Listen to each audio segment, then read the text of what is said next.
excuse me, on the left over here, we have individuals who are religious fundamentalists, religious fanatics, and this is the expression, RT-PCR, real-time PCR expression of the VMAT2 gene.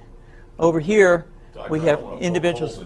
So let me complete. So over here, we have individuals who are not particularly fundamentalist, not particularly religious, and you can see there's a much reduced expression of this particular gene, the VMAT2 gene.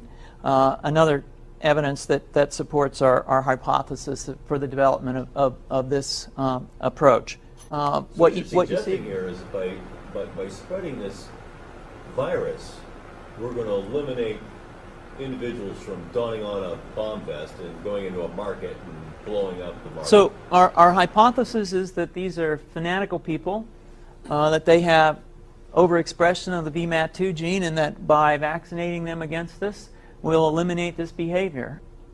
So we have some very, very remarkable data in this next slide. Here we have two brain scans. These are fMRIs. These are two different individuals with different levels of expression of VMAT2. On top is an individual who's a religious fanatic, an individual, and we've repeated this numerous times, that has high levels of VMAT2. Now, this individual down here who had low levels of the VMAT2 gene, this individual would self-describe as not particularly religious. In each case, these individuals were read a religious text. This individual lit up the right middle frontal gyrus, shown here, and that's a part of the brain that's associated with theory of mind. It's a part of the brain that has to do with intents and beliefs and desires. In marked contrast, here's an individual who would not particularly self-describe as religious, and when they're read a religious text, what you see is that this part of the brain called the anterior insula lights up. This is a part of the brain that's associated with disgust or displeasure on hearing something.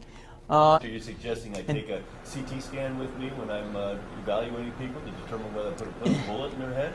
So the data that I'm presenting here supports the concept that we're proposing, and I think that we would not propose to do CT scans or fMRIs on individuals out in the hinterlands of Afghanistan. The virus would immunize against this VMAT2 gene, and that would have the effect that you see here, which is it's essentially to turn a fanatic into a normal person. And we think that will have major effects in the Middle East. How would you suggest that this is going to be dispersed, the aerosol? Well, so the present plan and the tests that we've done so far have used respiratory viruses, such as flu or rhinoviruses, and we believe that that's a satisfactory way to get the exposure of the largest part of the population. Most of us, of course, have been exposed to both of those viruses, and we're quite confident that this will be a very successful approach. This is fascinating. What's the name of this proposal? Yeah, so the name of this project is FunVax, which is the vaccine for religious fundamentalism. And you have a proposal already? The proposal has just been submitted, and I think that the data that I have shown you today would support the development of this project, and we think it has great promise.